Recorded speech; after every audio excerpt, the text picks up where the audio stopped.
So I guess we're gonna call this part 3 of my series on how Donald Trump single-handedly prepared and restored the HBCUs with his signing of the executive order. Well, it's been over a month since he signed this quote-unquote executive order, and I can honestly say that I have probably given more to HBCUs than Trump has. And in all actuality, you can do the same. It's as simple as calling schools, sending in money, or going on the school's website to donate money. And I'll explain this a little later. So, not to rehash anything that you probably already know or remember, as we recall, presidents of a number of HBCUs went to the White House and talked to President Trump about basically asking, begging for $25 billion over the next 8 years to try to rebuild, reestablish the HBCUs around the country.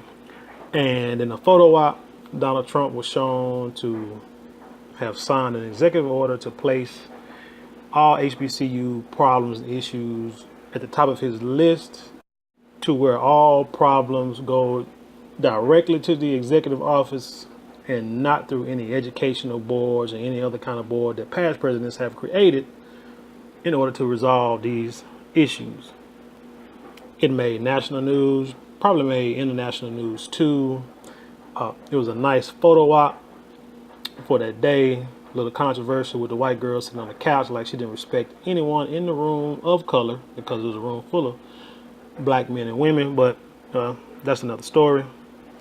Point is, it's been over a month since this order has been signed, and not a single dime has been allocated to any school whatsoever since then. So what I want to quickly explain to you is how we as a people can actually come up with the $25 billion within an 8-year span without having to rely on any form of government or any kind of handout from anybody outside of the black community. So the first thing you want to do is Google a list of HBCU colleges in the country, and you'll see that there are 104 schools available to choose from.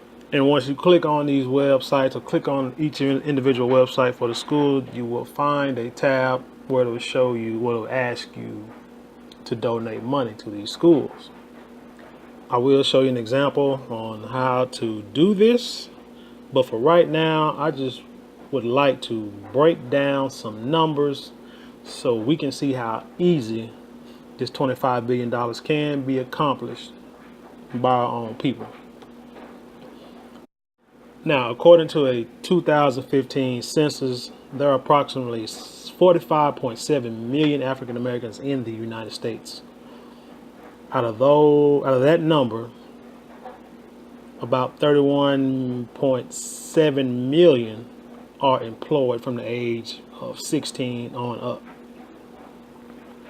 Now, again, we stated that HBCU presidents are asking for $25 billion over an 8-year period, which means that over an 8-year period, each employed African American would be responsible to give $788.25.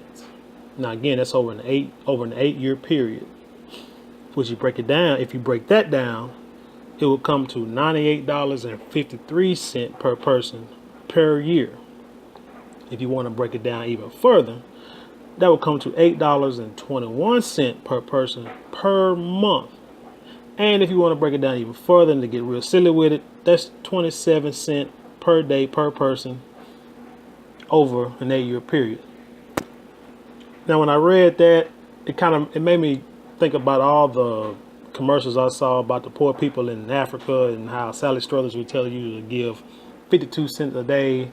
That's less than a cup of coffee to feed these people. And I was wondering, like, how can my 52 cents a day feed people in other countries? But when you add it all up, if you get a number of people and the people that she's trying to reach, in actuality, it is possible, and it makes a lot of sense. So all this, in other words, this makes sense too.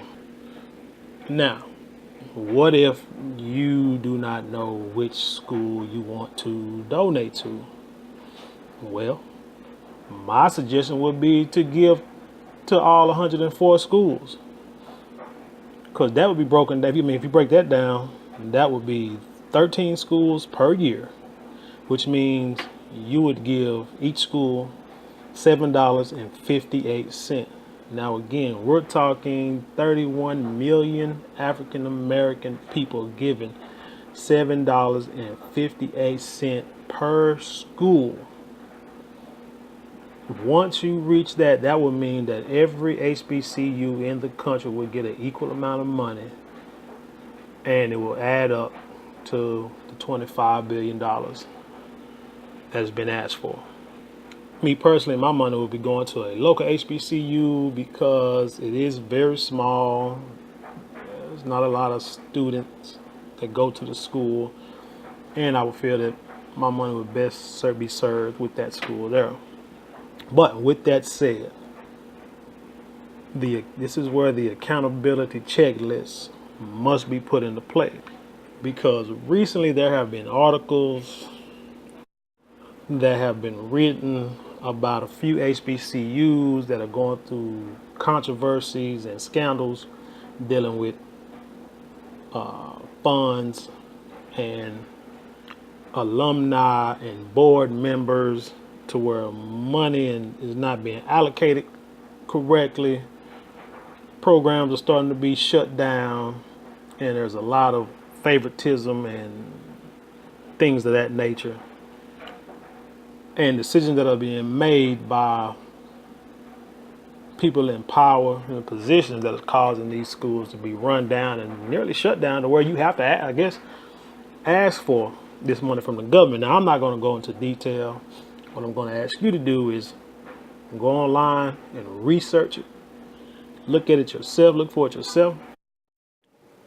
And you decide for yourself if you feel that these colleges deserve any money from you.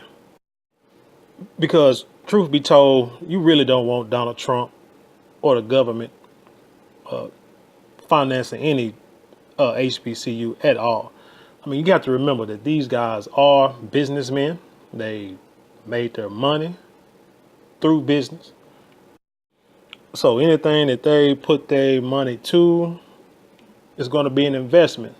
So if you have colleges that are having problems, controversial problems, oh yeah, Donald Trump will say he'll give you a check or some money, but best believe he's going to put his people in place to run that institution.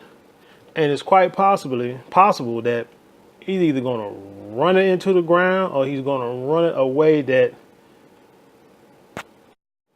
you're going to wish that he did run it into the ground. So let's handle this like we know we should handle it. Let's keep it in-house. If we got problems in-house, we handle it in-house. If we need financing, we finance it in-house. And we take care of our own. And again, not worry about anybody else stepping in to help us.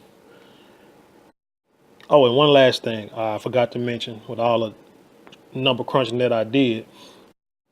When you add it all up, if you give to every HBCU in the country, each school will get a little over $240 million over an 8-year period. For some schools, that may be a drop in the bucket, but for a lot of HBCUs, that could do a lot to sustain this school for years to come. I know the school that I'm donating to, it needs a lot of help with the buildings and a lot of the programs. So this will be a great opportunity for us to put our money where our mouth is, as they say. And with that said, if you like what the videos that you hear and see, subscribe, comment, like, share. This information needs to be shared with every black person in this country, because every black person needs to be involved with this. So shoot this through text messages, emails, share button, however you can get it out. And with that said, until next time, peace.